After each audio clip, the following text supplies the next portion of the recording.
तो विषय शुरू करने से पहले थोड़ा बहुत कुछ बातें आपसे पूछता हूँ मैं।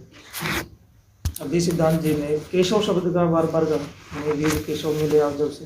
कौन थे केशव? जिन्होंने संघ की पहली शाखा लगाई थी। संघ की पहली शाखा लगाई, बहुत बढ़िया है। और हमारे सामने चित्र भी हैं 3-4, तो कौन से वाले हैं, पहचान में भी आते होंगे? सबसे ऊपर वाले। तो इनका चित्र देख करके इनकी आयु का भी अनुमान लगा सकते हैं, क्योंकि ये सबसे पुराना चित्र है इनका, और ऐसे ही देखते हैं। ठीक है।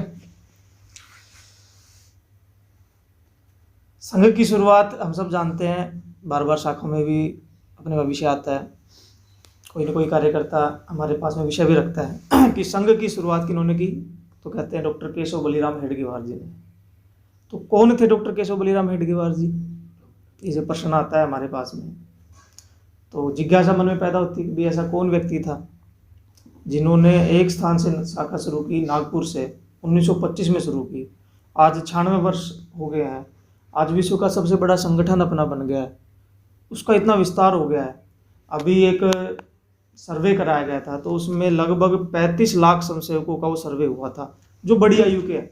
उसमें विद्यार्थी नहीं थे, उस सर्वे में विद्यार्थी नहीं थे, जो व्यवसायी स्वयंसेवक हैं वो उस आयु में थे। कुछ छूट भी गए होंगे, तो यानी कि मान के चलेंगे तो हम प्रत्यक्ष अप्रत्यक्ष रूप से पूरे देश का प्रतिनिधित्व करते हैं। वर्तमान में शाखाओं की बात करेंगे तो जैसे अपने जगाधरी में या नागपुर से शाखा चली, जगाधरी कितनी दूरी पे है, और देश भर में 60,000 स्थान ऐसे हैं, यानी 60,000 शाखाओं तक, लगभग 45,000 स्थानों से 60,000 शाखाओं का भी वर्तमान का स्तर चल रहा है कि वहाँ पर या तो सप्ताह में शाखा लग जाती है या अपनी तरह नित्य प्रति की शाखा लगती है, कोरोना काल के बाद भी। यानी कि ऐसी परिस्थिति, ऐसा संगठन जिस व्यक्तित्व ने तैयार किया वो कौन था, उसके बारे में हमें स्पष्ट रूप से जानना भी चाहिए। और संघ के स्वयंसेवक हैं तो हमारे पास में उनके जीवन की सभी बारीकियां वो पता होनी चाहिए। तो कुछ बातों की चर्चा मैं आप सबसे आज करूंगा। हम सब जानते हैं कि पूजनीय डॉक्टर केशव बलीराम हेडगेवार जी का जन्म वो किस दिन हुआ था? वो हुआ था अपना, इसको हम नववर्ष कहते हैं, हिंदू नववर्ष, वर्ष प्रतिपदा। अंग्रेजी कैलेंडर की बात करेंगे तो वो हुआ था 1 अप्रैल 1889 को। 1 अप्रैल 1889 को, यानी कि अपना देश उस समय गुलामी के कालखंड में चल रहा था। गुलामी के कालखंड में किनके गुलाम थे? अंग्रेजों के। भारत पर ब्रिटिश शासक का राज था। उससे पहले 1857 की क्रांति हो चुकी थी, यानी 1757 में वो अंग्रेज भारत में प्रत्यक्ष रूप से आ गए थे। उससे पहले प्रत्यक्ष चल रहे थे व्यापार के माध्यम से, लेकिन 1757 में प्लासी का युद्ध हुआ, और प्लासी के युद्ध के बाद से सीधा सीधा अंग्रेजों के हाथों में भारत की सत्ता वो आ गई थी। तो 1889 के समय डॉक्टर हेडगेवार जी का जिस दिन जन्म हुआ, वो दिन बड़ा ही पावन दिन है, बड़ा शुभ दिन है। उस दिन हम अपने संवत भी मनाना प्रारंभ करते हैं, उस दिन समाज में उत्सव भी मनाते हैं, अपनी शाखाओं में भी वो कार्यक्रम करते हैं। यानी कि नयापन होता है, प्रकृति भी पूरी नएपन के ऊपर होती है। और उनका जन्म हुआ था नागपुर में। नागपुर तो अपने आप में वैसे ही महाराष्ट्र में पड़ता है, और महाराष्ट्र में इसको गुड़ी पड़वा बोलते हैं, इस त्योहार को। और इस दिन हर घर में आपने देखा होगा कि एक कलश और एक डंडा और एक झंडा, यानी कि धर्म ध्वजा की स्थापना करते हैं कि धर्म का राज्य वो आने वाला। हर घर में वो उत्सव मनाया जाता है, हर घर में। आज भी वो स्थिति है, उस समय तो और ज्यादा रूप से उसको मनाया जाता, क्योंकि और उत्सव कम होते थे। तो उस दिन बालक केशव का जन्म हुआ। उनके पिता का नाम था बलीराम हेडगेवार जी, माता का नाम रेवती बाई। कई जगह वर्णन मिलता है कि उनको यमुना बाई के नाम से भी जानते थे। तो रेवती बाई और बलीराम के वो 6 बालक थे, 6 में से 3 भाई थे, 3 बहनें। एक का नाम था महादेव शास्त्री, एक का नाम था सीताराम शास्त्री, और सबसे छोटे जो थे वो अपने केशव बलीराम हेडगेवार, जिनका नाम हम पूरा जानते हैं। तो जिस दिन उनका जन्म हुआ उस दिन वैसे ही प्रकृति हरी भरी रहती है। उस दिन कुछ सन्यासियों का टोला वहां से जा रहा था, और प्रकृति को देख करके अपने आप में आनंद में थे सारे, मन में अच्छे अच्छे गीत गा रहे थे, देशभक्ति, भगवान का भजन कर रहे थे। उन सबको देख करके जब उन्होंने उस स्थान पे आए, क्योंकि जब बालक का जन्म होता है तो कोई ना कोई संकेत के रूप में वो करते हैं, थाली बजाते हैं अपने यहाँ पे भी, तो वहाँ भी संकेत करते हैं कुछ। तो उनके मन में एकदम से कल्पना जगी कि अच्छा, आज तो इतना शुभ दिन है और इतने शुभ दिन इस बालक का जन्म हो गया। ये बालक ना बड़ा भाग्यवान बालक है, बड़ा इसका जीवन बड़ा दीर्घायु जीवन है, बड़ा सुंदर बालक होगा, ये स्वस्थ जीवन होगा, पैसे वाला होगा, माता पिता का जीवन भर सहयोग मिलेगा, अच्छी पत्नी का सहयोग सुख मिलेगा, सारी धन संपदा इसके जीवन में आएगी, ऐसी कामना उनके मन में चलती जा रही थी। लेकिन जब पूरा जीवन डॉक्टर हेडगेवार जी का देखेंगे तो ना तो ये सुंदर थे, बचपन में ये बीमार हो गए थे तो मुख के ऊपर वो माता जिसको बोलते हैं वो दाने दाने आ गए थे, दीर्घायु भी नहीं थे। 1889 में जन्म हुआ, 1940 में देहांत हो गया था। माता पिता का सहयोग भी नहीं मिला, माता पिता भी एक ही दिन चले गए थे, एक ही दिन चेचक के चलते, यानी प्लेग फैला हुआ था उस समय महाराष्ट्र में, तो प्लेग के चलते एक ही दिन माता और पिता का देहांत हो गया। डॉक्टर साहब हाँ पढ़ाई अच्छी की थी, क्योंकि डॉक्टर आगे लगता है, डॉक्टर की पढ़ाई की करी थी, शादी भी नहीं हुई, यानी कि जो जो कल्पना उस समय सन्यासियों के मन में चल रही थी ऐसा कोई सहयोग उनके जीवन में नहीं घटा। लेकिन महान तो बने, आज विश्व का सबसे बड़ा संगठन है, देशव्यापी संगठन। तो उनका जीवन यानी कि विपरीत परिस्थिति में भी कैसा जीवन रहा वो हम सबके लिए जानने की बात है, प्रेरणा की केंद्र हम सबके लिए। वैसे अगर याद करेंगे, किसी अच्छे संगीतकार की बात करेंगे तो हमारे पास में ध्यान कौन आएगा? अभी वर्तमान में अगर गायकों की बात करेंगे तो कोई भी गायक है, जैसे कोई एक नाम बताइए। अरिजीत सिंह, क्योंकि उसके गाने इतने प्रसिद्ध है इसलिए याद कर रहे हैं। अगर हम साहित्यकारों की बात करेंगे जिन्होंने बहुत सारी कहानियां लिखी हैं तो मुंशी प्रेमचंद का नाम आएगा। या एक्टरों की बात करेंगे जिन्होंने बहुत अच्छी अच्छी फिल्में की है तो किसी एक का नाम ले सकते हैं हम। लेकिन डॉक्टर हेडगेवार जी का नाम किस लिए लेंगे? क्या किया उन्होंने जीवन में? संघ की स्थापना करना तो कोई बड़ा काम नहीं, स्थापना तो पता नहीं कितने लोगों ने क्या क्या काम किया, तो वो जानने की आवश्यकता है अभी हमें। तो थोड़ा सा उनके जीवन को हम 4 भागों में बांट करके वो जानेंगे। थोड़ी सी मैंने आपको भूमिका समझाई, 4 भाग है। पहला उनका जीवन का जो प्रारंभिक काल जिसको शैशव काल कहते हैं, यानी कि बाल जो काल। दूसरा काल है कि वो बाल के बाद में तरुण हुए तो उस समय क्रांतिकारी जीवन उनका रहा। तीसरा जो कालखंड रहा वो क्रांतिकारियों के बाद एक प्रसिद्ध व्यक्तित्व बन गए थे, अच्छे वक्ता भी थे, तो कांग्रेस के एक बहुत बड़े नेता बन गए थे। इन सब के बाद में जो आज वर्तमान में हम सब इकट्ठा होकर के बैठे संघ के संयोजक के नाते, तो उन्होंने संघ की स्थापना की। संघ की स्थापना के कालखंड में यानी 1925 से संघ की स्थापना की और 1940 तक वो संघ के अंदर रहे, सरसंघ चालक रहे। तो इन 15 सालों में संघ को कितना बड़ा बना दिया, पूरे प्रांत में, यानी भारत के जितने प्रांत उस समय थे सब प्रांतों में सबसे पहुंच गए। ऐसा क्या किया उन्होंने? तो ऐसे 4 हिस्सों में उनका जीवन जानेंगे। तो सबसे पहला जो प्रारंभिक जीवन है, यानी कि इसको बाल काल कहते हैं, शिशुकाल कहते हैं। तो घर में ज़्यादा अच्छी स्थिति नहीं थी, ऐसा नहीं था कि परिवार संपन्न परिवार है। वैसे ही 6 बच्चे जिसके हो जाएं और ज़्यादा कोई काम धंधा ना हो तो उस परिवार को तो रोटी खाना, गुजारा बसर करना वो तो मुश्किल काम हो जाता है। इनका जो मूल परिवार था वो मूल रूप से तो इनके जो परदादा थे, यानी कि इनकी 5वीं पीढ़ी थी, वो आंध्र प्रदेश से आई थी, जो तेलंगाना से आई थी। वेदी ब्राह्मण थे, यानी कि पूजा पाठ कराते थे और उससे ही अपना गुजारा बसर करते थे। तो 6 भाई थे, सबसे बड़े महादेव शास्त्री थे। उनको भी उसी परंपरा में, यानी कि पूजा पाठ करने के लिए, कर्मकांड सीखने के लिए वो बाहर भेजा। वो पढ़ाई में ठीक ठाक थे, औसत दर्जे के विद्यार्थी थे, लेकिन शक्तिशाली थे, बड़ा व्यायाम करते थे, बड़े गुस्से वाले थे। और घर में सबसे बड़े भी, जब अपने भी घर में जब कोई हम में से कोई बड़ा हो जाता है तो छोटों पे तो दादागिरी चलती है उसकी। तो बड़ा है वो छोटों को पीट भी देता था, उग्र स्वभाव के थे। अखाड़े मल्ल युद्ध चलता था उस समय, अखाड़ों का महाराष्ट्र में बड़ा चाव था। अखाड़ों के अंदर वो जबरदस्ती खुद भी जाते, अपने से साथ वालों को पूरा रगड़ा मारते, थका देते। दोनों भाइयों को साथ में लड़ने के लिए बुलाते, एक सीताराम शास्त्री को और एक अपने केशव को, दोनों को साथ लड़ने के लिए बुलाते। नहीं लड़ते तो फिर पीटते, पहले फिर लड़वाते, यानी कि पूरा उनको संघर्ष वाला स्थिति में। वो कहते हैं कि एक डिक्टेटरशिप की स्थिति थी उसकी दोनों भाइयों के ऊपर। अब दोनों भाई उनसे डरते कि पता नहीं क्या कर दिया क्या नहीं।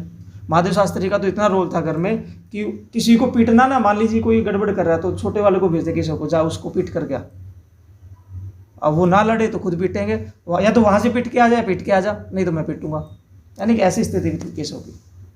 तो ऐसी स्थिति में जब व्यक्ति लड़ता है, संघर्ष करता है, तो उसका स्वभाव भी गुस्से वाला हो जाता है। लेकिन संघर्ष करते करते ना वो ताकतवर भी हो जाता है, ताकत भी हो जाती है उसमें। तो ऐसी स्थिति वो विद्यार्थी केशव की थी। एक बार उनके घर में कोई रिश्तेदार आए मिलने के लिए, यानी मेहनती कितने थे। जब रिश्तेदार मिलने के लिए घर पे आए तो बालक खेल खेल में उनकी वो अंगूठी हाथ से ले ली। तो तृतीय वर्ष करने जाएंगे तो आज भी उनका घर वैसा का वैसा स्ट्रक्चर है, उसमें एक कुआं भी है। तृतीय वर्ष के लिए वो गए और खेल खेल में वो अंगूठी उनकी उस कुएं में गिर गई। 25-30 फीट गहरा वो कुआं, उस समय अंगूठी वहां पे गिर गई। आप चिंतित हो गए क्योंकि अगले दिन तो वो देनी है। तो पूरा दिन तीनों भाई लग करके, महादेव शास्त्री ने उनको लगाया और तीनों भाइयों ने उस कुएं को खाली किया। यानी कि कैसा, देखिए कल्पना कीजिए कि एक अंगूठी को ढूंढने के लिए पूरे कुएं को खाली करना। अपनी तरह अब नहीं है कि मोटर चला दिया, ऑन किया, चल भाई निकल गया। बाल्टियों से जो जो बर्तन उस समय उनके पास थे उन्होंने सबसे उसको खाली किया, 25-30 फीट गहरे कुएं को, और एक ही रात में, सारी रात लगे रहे उसमें। इन सब के बाद में उस समय देश भर में ना क्रांतिकारियों का भी एक ज्वर कह सकते हैं। लोकमान्य तिलक हो गए, या चापेकर बंधु हो गए, खुदीराम बोस हो गए। उस समय अंग्रेजों के खिलाफ ना क्रांतिकारी गतिविधियां चलती रहती, तो बालकों के मन में भी वैसे ही असर पड़ता है। उस समय उन्होंने भी वंदे मातरम का जयघोष सुना हुआ था। वो भी गली में चलते चलते जहाँ भी दिखते वहीं से वंदे मातरम बोलना शुरू कर देते। क्रांतिकारियों के साथ में उनको रस आने लग गया था। लोकमान्य तिलक के भाषण बड़े चाव से सुनते थे। उस समय एक प्रसिद्ध, अपने कह सकते हैं कि कांग्रेस के बड़े नेता भी थे और आदर्श महापुरुष की कल्पना जो करते हैं, लोकमान्य बाल गंगाधर तिलक, हम देखेंगे इतिहास में जाकर के देखें तो उनका पूरे देश पे वर्चस्व था। गांधी जी से पहले की बात है। तो लोकमान्य तिलक को बड़े चाव से सुनते थे, उनकी हर घटना को, हर बात को। एक बार स्कूल में उन्होंने बंक मारने की योजना बनाई कि स्कूल के समय से मैं छुट्टी पे चला जाऊंगा आधे दिन, क्योंकि लोकमान्य तिलक वो नागपुर में आने वाले थे, उनका भाषण होने वाला था। अंग्रेजों को डर था कि भी विद्यार्थियों को जाना नहीं चाहिए, इसलिए उन्होंने सभी स्कूलों में स्ट्रिक्टता के साथ में कर रखा था भी कोई भी विद्यार्थी इस समय आपने एक्स्ट्रा क्लास रखना है, छोड़ना नहीं किसी को भी। लोकमान्य तिलक इतना प्रसिद्ध व्यक्ति तो है, इसके पास में जाएंगे तो ये औरों को बरगलाएगा, यानी कि औरों को देशभक्त बनाएगा। अंग्रेज नहीं चाहते थे देशभक्त बनाना। तो बार बार जैसे ही केशव आया टीचर के पास में, अध्यापक के पास में, उन्होंने कहा कि जी मुझे छुट्टी चाहिए, मुझे जल्दी जाना है। और उसको पता था कि भी ये वहीं जाने वाला है क्योंकि इसकी हरकतें वैसी हैं। तो टीचर ने कहा कि नहीं अभी नहीं जाना, आधे घंटे बाद जाना। वो ठीक है, क्योंकि अध्यापक की आज्ञा तो सबके लिए सर्वोपरि है। अध्यापक की आज्ञा सर्वोपरि है, तो आधा घंटा रुक गया बेचारा। आधा घंटा निकालना ही बड़ा भारी काम हो गया। फिर उनके पास गए, जी मुझे जाना है, जल्दी है, घर में काम है। सब बहाने बनाए लेकिन अध्यापक ने जाने नहीं दिया। लास्ट में स्थिति ऐसी आ गई कि अध्यापक ने कहा कि कान पकड़ ले, मुर्गा बन जाए यहीं पे। उसको वहीं पे रखा, उसको जाने नहीं दिया गया। लेकिन बाद में जब किसी ने उनसे पूछा तो हूबहू वैसा का वैसा बौद्धिक जो लोकमान्य तिलक ने वहाँ पे दिया था, उसके मन में वैसा का वैसा वो विचार चल रहा था। वैसा का वैसा विचार उसने बताया कि हाँ लोकमान्य तिलक जी आएंगे, उन्होंने ये कहा है। तो आप कल्पना कीजिए कि कितना संबंध लोकमान्य तिलक के साथ में उस समय उनका जुड़ गया था। इस समय यानी कि जो देशभक्ति का भाव था वो ऐसी छोटी छोटी घटनाओं से उनके मन में आना शुरू हो गया था। हम सब जानते हैं कि 2-3 घटनाएं हम शाखा में सामान्य सुनते ही हैं। एक तो मिठाई वाली घटना सुनते हैं, यानी कि अंग्रेजों की जो महारानी थी विक्टोरिया, उसका राज्यारोहण, उसका जन्मदिन था। राज्यारोहण एडवर्ड का राज्यारोहण था। उसका जन्मदिन मनाने के लिए अंग्रेज तो मनाए, लेकिन अंग्रेजों के जितने भी देश गुलाम थे उस समय, उन्होंने उनको भी वो मनाने के लिए कहा, यानी कि जबरदस्ती, क्योंकि गुलाम की स्थिति, गुलाम से तो कुछ भी कराया जा सकता है। स्कूलों में जैसे आज भी अगर हम 15 अगस्त, स्वतंत्रता दिवस या किसी का उत्सव मनाते हैं तो क्या करते हैं, मिठाइयाँ बांटते हैं। उस समय भी स्कूल में मिठाई बांटी गई, सबको मिठाई बांटी गई। कारण पूछा केशव ने कि किस लिए मिठाई बांट रही, क्योंकि कारण तो पता होना चाहिए, आज किस लिए खिला रहे हैं जी, क्या कारण है। तो बड़े चाव से जो टीचर थे, अध्यापक थे, उन्होंने कहा कि जो अपने इंग्लैंड की, अपनी इंग्लैंड की जो महारानी है ना, रानी विक्टोरिया, उसका क्या है, जन्मदिन है आज, उसकी खुशी में उन्होंने वो मिठाई ली। लेकिन सोचते रहे क्या करूँ इसका, मुझे खानी चाहिए कि नहीं खानी चाहिए। जैसे कल हमें मिठाई मिली थी, हमें मिली और दोनों हाथों से सब अंदर। लेकिन उनके मन में विचार था कि अंग्रेजों की महारानी है, हमारे देश पे शासन कर रही है, इसका उत्सव हमें मनाना चाहिए कि नहीं मनाना चाहिए। एक बालक के मन में कल्पना चल रही, तो उन्होंने उस मिठाई को नहीं खाया, उसको फेंक भी दिया। उसके कुछ समय के बाद में, यानी कि मैंने जैसे बताया कि माता पिता का देहांत वो एक ही दिन हो गया था। उसकी उम्र केशव की उस समय 14 वर्ष की थी केवल। पूरे महाराष्ट्र में प्लेग फैला हुआ था। वो बड़े सेवाभावी भी थे, जहाँ भी आवश्यकता पड़ती, क्योंकि दवाई भी तैयार करते थे। आज भी काफ़ी परिवार ऐसे मिल जाते हैं जो कोई न कोई बीमारी की दवाई तैयार करते हैं, लेकिन दुर्भाग्यवश उसी बीमारी का शिकार भी हो गए। सेवाभाव इतने थे, हर परिवार में जहाँ मौका मिलता, जहाँ जाते, तुरंत दोनों पति पत्नी सेवा करने के लिए जाते। तो एक ही दिन प्लेग के चलते पहले पिता का देहांत हुआ, फिर कुछ समय के बाद माता का देहांत हो गया, 14 साल की उम्र में। आप कल्पना करके देखिए कि 14 साल की उम्र में जब परिवार से ऐसी स्थिति जहाँ खाने की भी कमी है, वहाँ एक ही दिन में माता पिता बिछड़ जाए, जो परिवार का मूल आधार है, तो उस परिवार की स्थिति क्या होगी। उसका जो बड़ा भाई था महादेव शास्त्री, उसके ऊपर वो सारे परिवार का बाद में तंत्र पड़ा, क्योंकि परिवार में सबसे बड़ा वही था, गुस्से वाला भी था, सारे डरते भी थे। तो ऐसी स्थिति में बहुत बार घर में खाने के लिए भी नहीं होता था, तो बहुत बार वो केशव है वो भूखा भी रहता है, क्योंकि किसी दिन मिल गया खाने को, किसी दिन नहीं मिला, ऐसी परिस्थिति। जिस दिन अच्छा काम मिल गया, महादेव शास्त्री को कर्मकांडी पंडित था, उस दिन तो पूरा घर में अच्छा खाना है, लेकिन जिस दिन नहीं मिला उस दिन भूखे भी रह गए। तो ऐसी परिस्थिति में उनके चाचा जी थे, उनके साथ उनका ज़्यादा रहना हुआ, आबाजी हेडगेवार। उन्होंने उनका ज़्यादातर घर में आना जाना, डॉक्टर मुंजे जी उस समय के यानी कि जो बड़े बड़े लोगों थे उनके संपर्क में आना डॉक्टर हेडगेवार जी बाल्यकाल से शुरू हो गए। यानी कि जो क्रांतिकारी जीवन इन लोगों ने जो देश की आज़ादी के लिए संघर्षरत थे, जैसे आज अपनी शाखा की अगर कल्पना करें, छोटे छोटे हम हैं, अगर बड़े से बड़े कार्यकर्ता के साथ आते हैं तो वैसे ही बनना शुरू हो जाते हैं। तो उन सब बातों का प्रभाव डॉक्टर केशव हेडगेवार जी के जीवन पर पड़ना शुरू हो गया। स्वामी विवेकानंद जी का जीवन का प्रभाव, छत्रपति शिवाजी महाराज का प्रभाव, लोकमान्य तिलक का प्रभाव, उस समय जो जो चर्चाएं चलती वो सबको सुनते और सोचते, अच्छा छत्रपति शिवाजी महाराज ने ऐसा किया था, मुगलों को खदेड़ दिया था देश से, तो अंग्रेजों को खदेड़ने के लिए मेरा क्या योगदान हो सकता है, मैं भी ऐसा ही करूँगा। 1905 में बंगाल में अंग्रेजों ने क्या किया षड्यंत्र, कि बंगाल को 2 हिस्सों में डिवाइड कर दिया, जिसको बंग भंग नाम से बाद में एक आंदोलन भी प्रारंभ हुआ। और उस बंग भंग से एक जयघोष निकल के आया, कौन सा, वंदे मातरम, जो आज भी झांक में गाते हैं, उस बंगाल विभाजन के बाद से आया।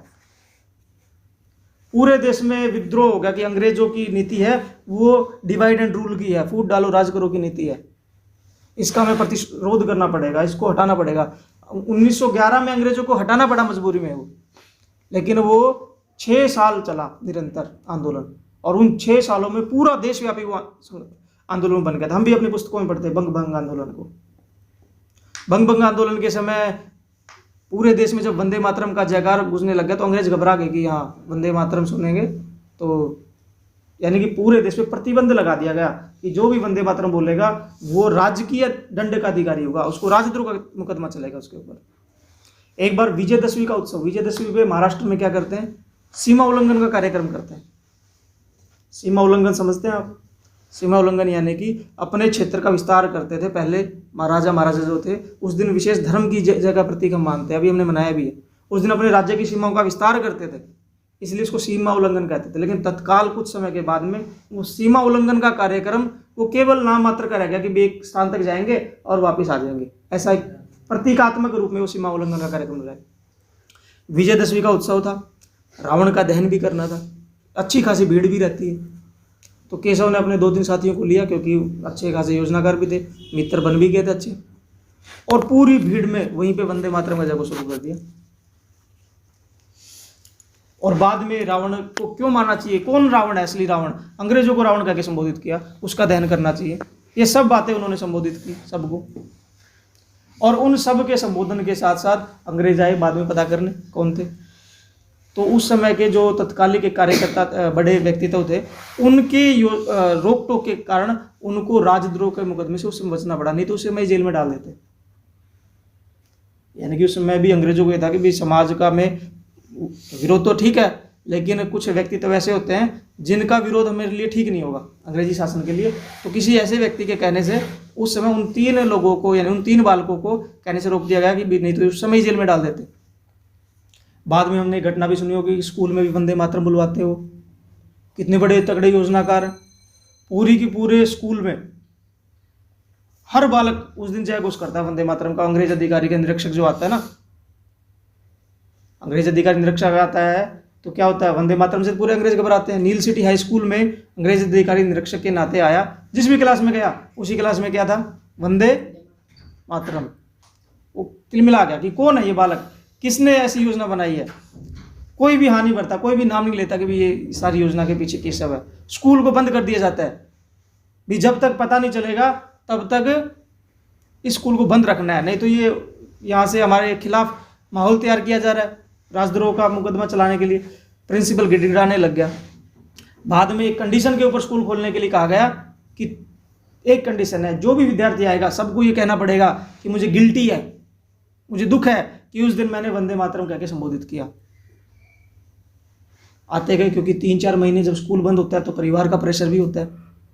परिवार के प्रेशर में माता पिता ने कहना कि तेरी पढ़ाई खराब हो जाएगी, तो ऐसे ही घूमता आवारा घूमता रहेगा। विद्यार्थियों के मन पे कुछ ऐसा नहीं, लेकिन माता पिता के दबाव के चलते विद्यार्थियों को कहना पड़ा ठीक है, आई फील गिल्टी, कि मुझे दुख है कि उस दिन मैंने वंदे मातरम का जयघोष किया। धीरे धीरे एक बाई एक करके गेट के ऊपर सबको रोकते कि हाँ तूने वंदे मातरम बोला था, इसके लिए गिल्टी है। गिल्टी है जी, यस। उसको अंदर, जिसने नो कर दिया, ऐसे 3 विद्यार्थी बचे। उनमें से अपने कौन थे? केशव बलिराम हेडगेवार जी, डॉक्टर हेडगेवार जी, जिन्होंने उस समय दुख नहीं व्यतीत किया। उन्होंने कहा कि वंदे मातरम बोलना तो, भारत माता की जय बोलना तो मेरे लिए मेरा अधिकार है, अपने ही भारत माता की जय नहीं बोलूँगा तो किसकी बोलूँगा मैं। स्कूल से निकाल दिया गया, स्कूल से निकाल दिया गया, घर में माता पिता का देहांत हो गया, स्कूल से भी निकाल दिया। ऐसी परिस्थिति में कौन पढ़ सकता है? कल्पना करके देखिए, कौन पढ़ सकता है क्या कोई? लेकिन बाद में वो डॉक्टर भी बनते हैं। तो उनकी योजना, क्योंकि बड़े लोगों से संबंध हो गया था, बड़े लोग भी हमेशा चिंता करते हैं कि भाई ऐसा बालक है, वो होनहार बालक है, इसको आगे बढ़ाना चाहिए। तो उसकी योजना पढ़ाने के लिए की गई यवतमाल के एक स्कूल में, एक नेशनल विद्यालय था। बाद में उनकी मैट्रिक वो वहाँ से करवाई गई कि 10वीं की पढ़ाई वो वहाँ से हो जाए। बाद में पढ़ने के लिए, क्योंकि 10वीं तक होते होते उनकी आयु वो 20 वर्ष पार कर गई थी। उस समय थोड़ा सा लेट पढ़ाई के लिए जाते थे, इसलिए 20 वर्ष की आयु होगी। ये मत सोचिए कि आज तो 20 वर्ष में कॉलेज तक पहुँच जाता है। तो ऐसी परिस्थिति में सीधा उसके बाद मैट्रिक का कॉलेज होता था, इंटर कॉलेज जिसको बोलते हैं। कॉलेज की पढ़ाई के लिए उनको भेजा गया कलकत्ता में। 1910 में वो कलकत्ता गए। अब यहाँ से उनका क्रांतिकारी जीवन प्रारंभ होता है। उस समय कलकत्ता वो क्रांतिकारियों का गढ़ था। पूरे देश का लावा वो कलकत्ता में उबल रहा था, बंगाल में, क्योंकि बंगाल का विभाजन कर रखा था। जितने भी क्रांतिकारी थे वो कलकत्ता में थे, सारे के सारे। और वहीं हर दिन कोई ना कोई घटनाक्रम हो रहा था। अंग्रेजों को, अधिकारियों को पकड़ पकड़ के कहीं मिल जाता अकेला वहीं मार देते थे। मतलब इतनी ज़्यादा विपरीत परिस्थिति में अंग्रेजों को भी CID मिल गई कि भी इस तरह का बालक ही आया, क्योंकि वो तो CID रखते थे, जिसकी हरकत ऐसी हो जाती थी कि भी जो थोड़ी बहुत देश के समर्थन वाली गतिविधियों में भाग लेता है, उसके ऊपर वो नज़र रखते थे भी ये कोई गड़बड़ करे उसको हम अंदर डालेंगे। लेकिन वहाँ वो पढ़ने के लिए गए, और वहाँ एक संगठन था जिसको हम ध्यान भी कर सकते हैं, अनुशीलन समिति। अनुशीलन समिति उस समय के देश में जितने भी क्रांतिकारी थे सबका एक संगठन था। उस संगठन के जाते सक्रिय सदस्य बन गए और संगठन में गुप्त रूप से जुड़ गए। क्रांतिकारियों में उनका नाम कोकेन रखा गया, कोकेन, क्योंकि गुप्त नाम रखते थे। क्रांतिकारी सीधे तो प्रत्यक्ष नाम रखते नहीं थे, तो उस कोकेन नाम रखा गया। यानी कि कोकेन को हम सब जानते हैं कि बड़ा खतरनाक होता है, जहरीली होती है, बहुत असर करती है, ड्रग्स होती है, मतलब जो घातक होती है। तो उसे केशव ने 1910 से लेकर के 1915 तक वो कलकत्ता में रहे। यानी कि उस बीच में बंगाल का विभाजन भी वो रद्द करना पड़ा अंग्रेजों को। 1911 में बंग को अंग्रेजों ने वापस लेना पड़ा। 1910 में जब गए तो इन 5 सालों में उन्होंने निरंतर क्रांतिकारियों के साथ संपर्क में रहे। उस समय देश के जितने भी क्रांतिकारी थे सबके साथ डॉक्टर केशव बलिराम हेडगेवार जी थे। इतने सक्रिय सदस्य बन गए कि उनकी अखिल भारतीय जो मेंबर है वो सदस्य बन गए थे। अनुशीलन समिति के अखिल भारतीय कार्यकर्ता, पूरे देश का जिनके पास काम होता है, पूरे देश की जानकारी जिनके पास होती है, वो कार्यकर्ता डॉक्टर केशव बलिराम हेडगेवार जी बन गए। क्रांतिकारी जीवन वहाँ से प्रारंभ हुआ। वहाँ से बम बनाना शुरू किया, बम बनाना सीखना शुरू किया भी बम कैसे बनाते हैं, क्योंकि क्रांतिकारी तो यही काम करते थे। ये बम बनाया और अंग्रेजों पे फोड़ दिया, जाकर अंग्रेजों को मार दिया, उड़ा दिया, छोटी छोटी घटनाएं करते थे। बम बनाना शुरू किया। 1-2 बम को फोड़ने के लिए गए और एक खुले मैदान में पहले ट्रायल लेकर गए, फोड़ के भी आए।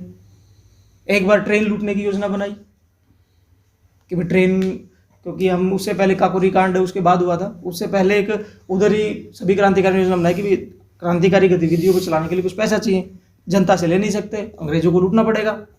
अंग्रेजों को लूटना तो एक ट्रेन को लूटना पड़ेगा। तो एक ट्रेन को उन्होंने सफल तरीके से लूटा। अंग्रेज ये पता ही नहीं कर पाए बाद में कि भी ये किसकी योजना है, किसने इसको रूपांतरित किया। पूरे सभी क्रांतिकारियों का सहयोग था, उनमें से अपने डॉक्टर केशव बलिराम हेडगेवार जी भी थे। किसी अंग्रेज अधिकारी को मारने के लिए भी गए थे, लेकिन सौभाग्य कह लीजिए कि संघ की शुरुआत होनी थी। यानी उस समय इतना आगे बढ़ गए थे वो कि जितने क्रांतिकारी उस समय देश के लिए फांसी का फंदा झूम रहे थे, उन परिस्थितियों में पहुंच गए थे कि मुझे भी अंग्रेजों को मारना है, मिटना है, ऐसे जीवन का उनका उद्देश्य बन गया था। लेकिन सौभाग्य से उस समय वो उनकी योजना वो विफल होगी, वो वापिस आ करके। तो यानी क्रांतिकारी जीवन भी उनका पूरे उच्च स्तर का रहा। क्रांतिकारी जीवन, सभी क्रांतिकारी प्रत्यक्ष संबंध, उनके पीछे सीआईडी तक लगती थी अंग्रेजों की। एक बार एक सीआईडी वाला, क्योंकि अंग्रेजों ने उनके साथ ही पढ़ने के लिए भेज दिया, इतने चतुर भी थे, पहचान गए, क्योंकि आदमी व्यक्तित्व की परख तो करते ही थे, भाई ये कौन है, सबको बता दिया, भाई इससे बच के रहना, सतर्क रहना, ये हमारी सीआईडी करने के लिए आया, इसको पकड़ेंगे, रंगे हाथ पकड़ेंगे इसको। तो उसके सामने वैसी बात ही नहीं करते कि हमारी योजनाओं का उजागर हो। वो आता, उसके सामने सहजता से बात करते, नॉर्मल तरीके से, बिल्कुल सहज व्यवहार करते।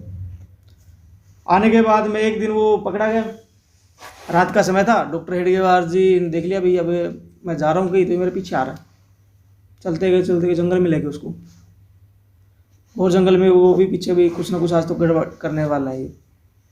उनको पता था कि ये पीछे आ रहा है, 8-10 कदम पीछे ही है। सहजता से चलते चलते जंगल में उसको पकड़ लिया। तो वो तगड़े तो थे ही, वो डर गया बेचारा।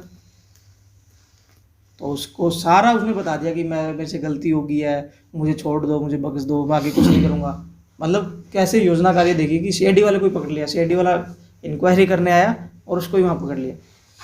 तो इन सब के बाद उनकी अध्ययन वो पूरा हो गया।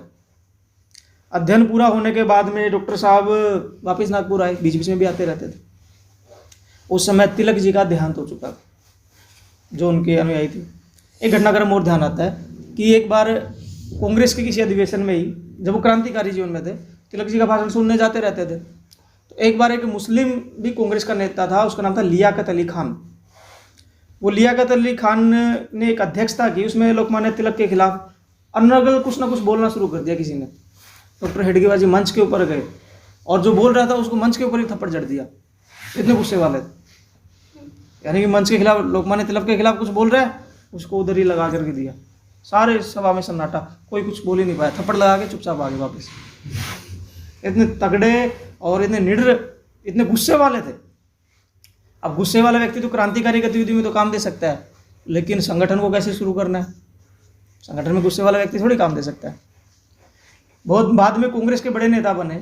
महाराष्ट्र में उस समय विदर्भ प्रांत बोला जाता था। विदर्भ प्रांत के प्रांत स्तर के कार्यकर्ता कांग्रेस में रहे। यानी कि उस समय महाराष्ट्र में एक सभा भी हुई कांग्रेस की, जिसमें पूर्ण स्वराज्य, अंग्रेज हमेशा से कहते थे कि हमें पूर्ण स्वराज्य मत दीजिए, हमें कुछ अधिकार दे दीजिए। कांग्रेस की नीति थी। कांग्रेस जो उस समय एकमात्र संगठन ऐसा बना हुआ था जिनके बैनर के नीचे क्रांति जो देशभक्त लोग थे वो चाहते थे कि भी हम इसके एक हमें प्लेटफॉर्म मिल गया है कि इसके नीचे हम आज़ादी की मांग रखेंगे। डोमिनेट स्टेट ऐसा बोलते हैं, यानी अधूरी स्वतंत्रता वो उस समय मांग करते थे। लेकिन डॉक्टर हेडगेवार जी ने लिख के दिया कि पूर्ण स्वतंत्रता चाहिए, क्योंकि लोकमान्य तिलक जी का कहना रहा था स्वतंत्रता मेरा जन्मसिद्ध अधिकार है और मैं इसे लेकर रहूँगा। लेकिन उनके देहांत के बाद में गांधी जी उस समय कांग्रेस के अध्यक्ष हो गए थे और उस समय उन्होंने लिखित में दिया कि भाई आप पूर्ण स्वतंत्रता की कांग्रेस के बैनर के नीचे मांग कीजिए। उस समय नहीं की गई, क्योंकि कुछ कांग्रेस में भी उस समय ऐसे अंग्रेजों के माध्यम से डाले गए पिट्ठू कह लो, लोग कह लो, कि वो निरंतर एक गुब्बारे को लीक करना होता है ना, तो ऐसे तो फूटेगा तो ब्लास्ट करेगा, इसलिए हल्की सी पिंच उबो दो ताकि उसकी हवा निकलती रहेगी और धीरे धीरे फ्यूज हो जाएगा। ऐसे कुछ लोग उनमें जोड़ रखे थे कि भाई जो कांग्रेस में अगर उबाल आए तो ऐसी ऐसी पिंच उबोते रहना कि वो उबाल धीरे धीरे हवा में से निकलता रहे साइड में से। क्रांतिकारी जीवन के नाते गांधी जी ने उस समय 1921 में असहयोग आंदोलन बुलाया। हम सबको ध्यान है, असहयोग आंदोलन में क्या था, अंग्रेजों का किसी प्रकार का सहयोग नहीं करना, क्योंकि अंग्रेज अपने मूल वादे से मुकर गए हैं। उन्होंने कहा था कि जैसे ही अगर फर्स्ट वर्ल्ड वॉर में हमारा साथ दोगे तो हम भारत को आज़ाद कर देंगे, फ्री कर देंगे। लेकिन मुकर गए वो तो, क्योंकि उनको जीत गया, आसानी से जीत गए। भारतीयों ने बड़ा सहयोग भी किया, बहुत से लोग डॉक्टर केशव बलिराम हेडगेवार जी उस समय सेना में भर्ती होने के लिए आवेदन किया था, लेकिन इनकी क्रांतिकारी गतिविधियों के होते के चलते उन्होंने मना कर दिया कि नहीं, आपको नहीं लेंगे, क्योंकि उनको ये था कि ये सीखेगा और हमारे ऊपर ही फोड़ेगा, तो उनको उसमें नहीं लिया गया। लेकिन अंग्रेज अपने वादे से मुकर गए, इसलिए असहयोग आंदोलन शुरू किया।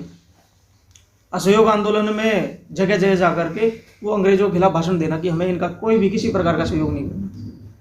डॉक्टर हेडगेवार जी वैसे गुस्से वाले थे, क्रांतिकारी मूवमेंट से निकल के आए थे, तो जहाँ जाते पूरा जोरदार वक्तव्य रखते, इतना जोरदार वक्तव्य रखते कि भाई जो सामने जितनी भी जनता थी ना वो मोहित हो जाती वाक्य में, यार इतनी अच्छी बात है, ये है ऐसा, अच्छा ऐसा ही करेंगे हम, जो ये कह रहे सारी बातें। अंग्रेजों ने इस बात का पता लगाया कि भाई ये ऐसा ऐसा कर रहा है, ऐसा कर रहा है, तो क्या करेंगे, इसको पकड़ के लेके आएंगे। पकड़ के लेके आए, राजद्रोह का मुकदमा उनके ऊपर चला दिया। अपने डिफेंड में एक लॉयर किया, लेकिन वो लॉयर था जो जज था सामने, वो इंग्लिश में था, वो मराठी जानता ही नहीं था, और डॉक्टर हेडगेवार जी उसमें मराठी में भाषण देते थे। तो उसने पहले ही डॉक्टर साहब ने कह दिया कि भी मेरा तो जज बदलना चाहिए, क्योंकि इसको तो मराठी आती नहीं है, मेरी बात को सत्य कैसे सिद्ध करेगा कि मैंने ऐसा राजद्रोह का भाषण दिया है, क्योंकि उसको मराठी आती नहीं, उसको तो इंग्लिश आती है केवल। लेकिन उसकी उस बात को भी अस्वीकार कर दिया गया। बाद में जो उनके साथ वकील थे उन्होंने भी कह दिया भाई अगर ये लड़ने तो फिर मेरे लड़ने का क्या फ़ायदा, इसलिए मैं भी आपका मुकदमा नहीं लड़ूंगा। डॉक्टर हेडगेवार जी उसमें खुद का मुकदमा खुद नहीं लड़ा राजद्रोह का, और खूब उनकी वो कह सकते हैं कि बेइज्जती की उसकी जज की। तो जज ने क्या कहा कि मुझे नहीं पता कि पहले तुमने क्या बोला क्या नहीं बोला, लेकिन वर्तमान में जो बोला यही पर्याप्त है राजद्रोह का मुकदमा चलाने के लिए। उस समय उनको 1 साल सश्रम कारावास की सजा हुई, 1 साल जेल में गए। और उस समय तो जो भी जेल में जाता था उनका जय घोष पूरा होता है, बड़े बड़े लोग छोड़ने आते, डॉक्टर हेडगेवार जी की जय, केशव जी की जय, ऐसा बोलना शुरू कर दिया। उन्होंने सबको रोका और कहा कि जेल जाना आज़ादी प्राप्त करने का कोई लक्ष्य नहीं है, मैं जेल इसलिए जा रहा हूँ कि लोग ये ना कह दे कि ये डर गया है, लेकिन अपने बचाव में हमारा उद्देश्य है कि देश के लिए जीना, देश को आज़ाद कराना, ये हमारा मुख्य भूमिका होनी चाहिए। 1 साल का सश्रम कारावास उनको उसमें भुगतना पड़ा। 1 साल के कारावास में अलग अलग जेल में बहुत से लोग मिल गए। अब जेल में बहुत सारे लोग मिल गए, एक मुस्लिम भी था। उस समय देश में खिलाफत आंदोलन भी चल रहा था। खिलाफत आंदोलन क्या था, तुर्की के खलीफा जो था उसको अपस्त कर दिया, उसको हटा दिया अंग्रेजों ने, इसलिए मुस्लिम थे वो अंग्रेजों के खिलाफ हो गए थे। मुस्लिम अंग्रेजों के खिलाफ हो गए थे, तो क्या शुरू हो गया था आंदोलन, खिलाफ आंदोलन। गांधी जी ने उनका सहयोग करने के लिए असहयोग आंदोलन उसी साथ जोड़ दिया था। तो मुसलमानों में कट्टरता की भावना थी पूरी, वो केवल ये चाह रहे थे कि भाई हमारे खलीफा को कैसे हटा दिया। उनको ये नहीं था कि भाई हमारे देश को आज़ाद करा रहे कि नहीं करा रहे, देश के लिए करना कि नहीं करना। ज़्यादातर इस तरह की बड़ी बड़ी सभाएं मुसलमानों में होने लगी थी, तो अंग्रेज तो माने नहीं, उन्होंने तो कर दिया। तो अंग्रेजों के ऊपर बस चला नहीं उनका, इसलिए एक बड़ा नरसंहार किया जिसको मोपला कांड भी कहते हैं केरला में।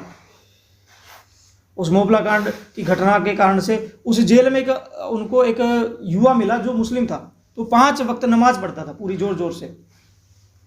तो डॉक्टर हेडगेवार जी और जो बाकी उस समय जेल में बंदी थे सारे के सारे परेशान थे, भाई ये तो, क्योंकि आज भी जान जो होती है वो पड़ोसियों को सोने नहीं देती, ये तो हमें सोने नहीं दे रही, ये तो हमें हमारे लिए। तो उन्होंने एक पंडित जी थे, उनको कहा कि जब जिस समय ये नमाज पढ़े इससे जोर से तो उन्हें अपने मंत्रों का उच्चारण करना है। तो उन्होंने जोर जोर से मंत्रों का उच्चारण शुरू कर दिया पंडित जी ने। वो चुपचाप हो गया, कुछ देख लिया भी मेरी तो आवाज़ इतनी है ही नहीं जितनी इनकी है, 3 जने मिल के गाते, मैं वैसे ही दब जाता हूँ। तो उसको समझ में आ गया, डॉक्टर हेडगेवार जी को ध्यान आया कि भी इनको कैसे वो हैंडल करना, टैकल करना इस बात को। अपने आप को शक्तिशाली बनाना ही होगा। अगर हम शक्तिशाली होंगे तो सहज और संपन्न रह पाएंगे सब हमारे पास में, क्योंकि मुस्लिम को तो हमने छेड़ना ही नहीं हमारे लिए। अगर वो अपने देश में रहेगा तो क्या दिक्कत है, लेकिन हम कमज़ोर हो गए तो वो हमें रहने नहीं देगा, ये तय स्थिति। उस समय उनको जेल में ध्यान आ गया। जेल से बाहर आए, क्रांतिकारी जीवन जी करके देख लिया, राजनेताओं का जीवन जी करके देख लिया, तो उनका मूल विचार निरंतर मन में चलता रहा कि ये अपना देश है, गुलाम क्यों हुआ। इतना वैभवशाली देश है अपना, जिसको विश्वगुरु भारत कहते हैं, जिसको सोने की चिड़िया भारत कहते हैं। इतना संपन्न देश था कि भारत से दुनिया में व्यापार होता था, बाहर के लोग आते थे, इसको लूटने के लिए आए थे। तो इसका मूल समाज जो है वो सोया हुआ है। इसका मूल समाज कौन है, वो हिंदू समाज है। जब तक इस समाज का संगठन नहीं हो जाएगा तब तक ये देश आज़ाद नहीं रह सकता। अगर मान लीजिए अंग्रेज छोड़ के चले गए तो कोई और आ जाएगा, तय है ये, क्योंकि जब तक इस देश का मूल समाज सोया रहेगा तब तक, क्या पैर सो गया भाई, तब तक ये देश आजाद नहीं रह सकता। जितने भी क्रांतिकारी थे, वीर सावरकर, महात्मा गांधी, सबसे डॉक्टर हेडगेवार जी प्रत्यक्ष मिलते थे, जवाहरलाल नेहरू, सुभाष चंद्र बोस, सबसे मिलकर ये चर्चा करते, सब कहते हैं विचार बहुत अच्छा है जी, बहुत बढ़िया है, बहुत उत्तम विचार है, कैसे करेंगे, किसी के पास कोई योजना नहीं थी। ये कहते थे कि सही कारण यही है, सभी उस समय देश को आज़ाद कराने में लगे हुए थे, लेकिन निरंतर देश आज़ाद ही रहेगा, दोबारा से वैभवशाली देश बनेगा। वो कैसे बनेगा, जब तक इस समाज का संगठन नहीं हो जाएगा तब तक नहीं बन सकता। उस काम को कौन करेगा, कैसे करेगा, किसी के पास कोई विचार नहीं है। सब कहते विचार बहुत अच्छा है, ऐसा होना चाहिए, लेकिन कैसे होगा ये योजना नहीं है। तो निरंतर डॉक्टर हेडगेवार जी सबसे मिलते रहते और ध्यान आया कि इस काम को मुझे ही करना पड़ेगा। तो मुझे करना पड़ेगा, तो 17 लोगों के साथ अपने घर पे बैठक की, विजयदशमी का कार्यक्रम करके आए, सीमा उल्लंघन का कार्यक्रम करके आए, जो मैंने ध्यान कराया आपको। सीमा उल्लंघन का कार्यक्रम करने के बाद 17 लोगों के साथ बैठक की और कहा कि हमें इस समाज का संगठन करना है। संगठन का मतलब क्या होता है, संघ बोलते हैं, संघ मतलब संगठन, संघ की परिभाषा। उस समय अपने राष्ट्रीय स्वयंसेवक संघ ऐसा कोई नाम नहीं दिया गया, भी हमें समाज का संगठन करना है, कैसे करना है, क्या करना है, कोई वो नहीं। आपस में उस समय तात्कालिक परिस्थितियों की चर्चा हुई, उस समय देश के मूल गौरव की चर्चा हुई, इस देश का मूल समाज कौन है उसकी चर्चा हुई, कि हिंदू समाज का संगठन करना यही एकमात्र विकल्प है। हम सब 17 लोग संकल्प करते हैं कि संगठन करेंगे, संघ बनाएंगे। उससे पहले भी अलग अलग बने हुए थे, अखाड़े बने हुए थे, कई दल बने हुए थे, लेकिन समाज का संगठन करना ऐसा कोई भी योजना नहीं। और विजयदशमी का इतना पावन दिन, जिस दिन धर्म का काम करते हैं, तो वो फलीभूत होता ही होता है। उस दिन तय किया और उस दिन के बाद 1 साल तक विचार करते रहे, लोगों से मिलते रहे, जी कैसे करना है, क्या करना है। खुद भी कुछ प्रयोग किए, सफल नहीं हुए। उससे पहले भी एक क्रांतिकारियों का संगठन बना चुके थे, उसको बंद करना पड़ा था। यानी कि कैसे प्रयोग सफल होंगे, तो ध्यान आया कि भी युवाओं को एक साथ इकट्ठा करेंगे सप्ताह में एक बार और बौद्धिक दिया करेंगे। 6 दिन वो अपने अपने अखाड़ों में जाएंगे, क्योंकि 2 चीज़ आवश्यक होती है। पहला होता है शारीरिक बल पुष्ट होना चाहिए, दूसरा मानसिक रूप से बल पुष्ट होना चाहिए। तो अलग अलग अखाड़े चलते थे, अलग अलग अखाड़ों में 6 दिन जाते और 7वें दिन एक जगह इकट्ठा होकर बौद्धिक होता। वो बौद्धिक होता, डॉक्टर हेडगेवार जी उस समय और अलग अलग बड़े बड़े लोगों को बुलाते और देश समाज तत्काल वर्तमान परिस्थिति बड़े बड़े बौद्धिक देते। लेकिन ध्यान आया कि शुरू में तो संख्या वो 250 500 ऐसी संख्या रहती, बाद में धीरे धीरे धीरे करते करते वो 50 60 20 25 तक रहेगी। भाई ये तो कोई हल नहीं है, ऐसे तो नहीं चल पाएगा। तो 1926 में पहली शाखा शुरू हुई, जिसको हम कहते हैं ना कि नागपुर में शाखा शुरू हुई, संघ नागपुर में शुरू हुआ। 1925 में संघ शुरू हुआ, 1926 में पहली शाखा शुरू हुई। मोहित्य के बाड़े ऐसा स्थान, एक विरजान सा बाड़ा था। तो डॉक्टर हेडगेवार जी उस समय सब काम छोड़ दिए थे, अपना स्वभाव भी बदल लिया, गुस्से वाला स्वभाव था। लेकिन संगठन की शुरुआत करनी है तो नरम होना पड़ेगा, नॉर्मल होना पड़ेगा, सहज होना पड़ेगा। बड़े लोगों से कर नहीं सकते, बड़े लोगों से करेंगे तो वो तो भाषण सुनेंगे और निकल जाएंगे। तो उन्होंने स्कूल विद्यार्थियों के साथ में स्कूल विद्यार्थियों को बुलाया, भाई कल है ना यहाँ अखाड़ा चलाएंगे, खेल खेलेंगे मोहिते के बाड़े में। तो मोहिते बाड़े में संघ स्थान का समय मान लीजिए दिया उन्होंने 5 बजे, तो खुद पहुँच गए 3 बजे, क्योंकि वो कंक्रीट वाली जगह है, आज भी कंकड़ पत्थर है उस जगह पे, पठारी क्षेत्र है वो। तो वहाँ से वो कंकड़ पत्थर है, उसका जाल जूल खुद साफ करने लगे, 2 घंटे तक खुद साफ करते रहे। और अगले दिन शाखा लगाई पानी डाल करके। बच्चे आए, बड़े मजे आया खेल खेल में, क्योंकि खेल में तो हमें शाखा में आता ही आनंद है। कुछ नहीं किया, केवल खेल खेला। 5-6 दिन ऐसा किया तो लोग कहने लगे डॉक्टर तो पागल हो गया है। कहाँ इतना बड़ा नेता था, कहाँ इतने बड़े मन साझा करता था, ये तो पागल हो गया है। पागल क्यों हो गया कि 10-20 बच्चों के साथ खेल रहा है। 10-20 बच्चों के साथ खेल रहा है तो पागल होगा ही होगा। लेकिन उन्होंने जब देखा कि वो खुद कर रहे तो बच्चे भी लग गए, नहीं भाई हमारे डॉक्टर साहब कर रहे हैं, हमें भी करना पड़ेगा संस्थान। वो खुद साफ करने लग गए। ये तो डॉक्टर साहब चाहते थे कि ये लग जाए, उन सबको लगाया। क्योंकि अभी समय हो रहा है, फटाफट अपने विषय को पूरा करते हैं। कि उस समय उन्होंने शाखा में एक पथक तैयार किया, जिसको बोलते हैं कुश पथक। कुश पथक तैयार किया और सारे के सारे, जिसमें कहते हैं ना कि जो हम शाखा की बात करते हैं, लेकर के आना, मिलने जाना, उस कुश पथक में 18 की संख्या ही रखी। सबसे व्यक्ति के डॉक्टर साहब मिलने जाते थे। बाद में सारे के सारे प्रचारक बने। किसी को कहीं भेज दिया संघ चलाने के लिए, किसी को काशी भेज दिया, किसी को पंजाब भेज दिया, जो समय पाकिस्तान में लाहौर भेज दिया, किसी को कहीं भेज दिया, यानी कि सब स्थानों पर भेजते भेजते 1940 में वो संघ को हर प्रांत में पहुंचा दिया। 1940 में 21 जून को डॉक्टर साहब का वो निधन हो गया, बीमार हो गया। अपना शरीर बीमार भी कैसे हुए, खून का पानी बन गया। इतना प्रवास किया, इतना घूमते रहते थे, इतने लोगों से मिलते रहते थे, पूरे देश भर का प्रवास किया। उनके रीढ़ की हड्डी में वो पंचर करना पड़ा। पहले उपचार पद्धति यही थी, लंबर पंक्चर बोलते हैं जिसको। उसके साथ में 21 जून 1940 को डॉक्टर साहब का वो निधन हो गया। इस बीच में एक बार और जेल गए 1930 में। 1930 में संघ को ऐसा बनाया कि ये देश को आज़ाद कराने में योगदान दे। संघ की जो प्रार्थना होती थी उसमें क्या कहते थे प्रतिज्ञा में कि हम सब संघ के संसेवक क्यों बने, देश को आज़ाद कराने के लिए बने। ये प्रतिज्ञा कराते थे सभी संसेवकों से। 1930 में सभी शाखाओं में वो उस समय का जो राष्ट्रीय ध्वज देश ने मान्यता, अपने लोगों ने कहा था कि ये अपना राष्ट्रीय ध्वज होगा। 1930 में वो ध्वज शाखाओं में फहरवाया, सभी शाखाओं में, क्योंकि अंग्रेजों ने कांग्रेस ने उस समय मांग रखी थी कि हमें पूर्ण स्वराज्य चाहिए। तो 1930 में वो पूर्ण स्वराज्य दिवस मनाया गया संघ की शाखाओं में। अभी बहुत सारे विषय हैं, बहुत सारे मेरे मन में भी अभी और बातें आपको बताने के लिए, लेकिन क्योंकि समय इतना ही है, तो डॉक्टर साहब के जीवन को हम सब अपनी प्रेरणा का केंद्र माने। आज उनका नाम नींव का पत्थर कहते हैं ना, नींव का पत्थर। एक अच्छा सुंदर भवन बनता है, उस भवन के शिखर को तो हर कोई देखता है, कितना सुंदर शिखर है, लेकिन उसके नींव के पत्थर को कोई नहीं देखता। बिना नींव के पत्थर के उस भवन की कल्पना कर सकते हैं क्या? कभी खड़ा नहीं हो सकता। तो ऐसे नींव के पत्थर डॉक्टर केशव बलीराम हेडगेवार जी थे। शाखाओं में गीत चलता था, क्या चलता था कि मुझे अपने नाम की पहचान की परवाह नहीं है। वो चलता था, व्रत पत्थर में नाम छपेगा, पहनूंगा स्वागत संभार, छोड़ चलो यह शुद्र भावना, हिंदू राष्ट्र के तारणहार, कंकड़ पत्थर बनकर हमको राष्ट्र नींव को भरना है, ब्रह्म तेज और छात्र तेज का अमर पुजारी बनना है। यानी कि कैसा भाव था कि मुझे अपना नाम होगा मेरा, मुझे नहीं चाहिए, मुझे इस देश के लिए, समाज के लिए काम करना है। ऐसा ही संगठन डॉक्टर हेडगेवार ने शुरू किया। ऐसा ही भाव लेकर के हम सब क्या कहते हैं प्रार्थना में, परम वही भवन ने क्या, इसका अर्थ क्या है? इस भारत को परम वैभव पे लेके जाएंगे, सुख समृद्ध संपन्नशाली देश बनाएंगे, समाज को संगठित करेंगे। वो भाव जब 1925 में चला, आज वो भाव हम सबके मन में, हम सबके मन में डॉक्टर हेडगेवार जी, हम सब डॉक्टर हेडगेवार जी के वो कहते वंशावली के संसेवक है। तो वो भाव जब से चला था, इस देश को इतना जबरदस्त देश बनाना है कि अगर ये देश उत्थान होगा तो विश्व का उत्थान अपने आप हो जाएगा। क्योंकि हम बात करते हैं ना, सर्वे भवन्तु सुखिनः वसुधैव कुटुम्बकम्। तो जैसा डॉक्टर हेडगेवार जी ने सपना देखा था, वैसा हम सब भी अपने जीवन को बनाएं, आदर्श जीवन बनाएं।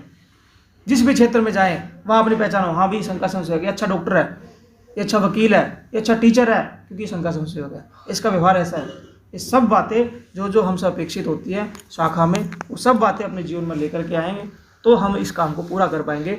2025 में संघ को 100 वर्ष पूरे होने वाले हैं और ये सपना हम अपनी आंखों से देखने वाले हैं। 1925 में डॉक्टर ने शुरू किया, डॉक्टर साहब ने, और आज 2021, 4 साल बाद हम सब इसको देखने वाले हैं। 2025 में अपने काम को बढ़ाना है, इसलिए अपने साथी मित्र जितने भी हैं सबको शाखा में लेके आना है, सबको अपने जैसा बनाना है, अच्छा सबको जी लगा कर बुलाना है, सब में वो देशभक्ति का भाव जगाना है, सब में डॉक्टर हेडगेवार जी को पहुंचाना है। ये काम कौन करेगा? कौन करेगा ये काम?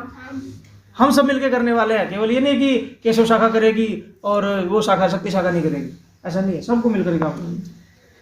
तो जितना समय मिला उस कुछ बातें मैंने डॉक्टर हेडगेवार जी के जीवन की आप सबके सामने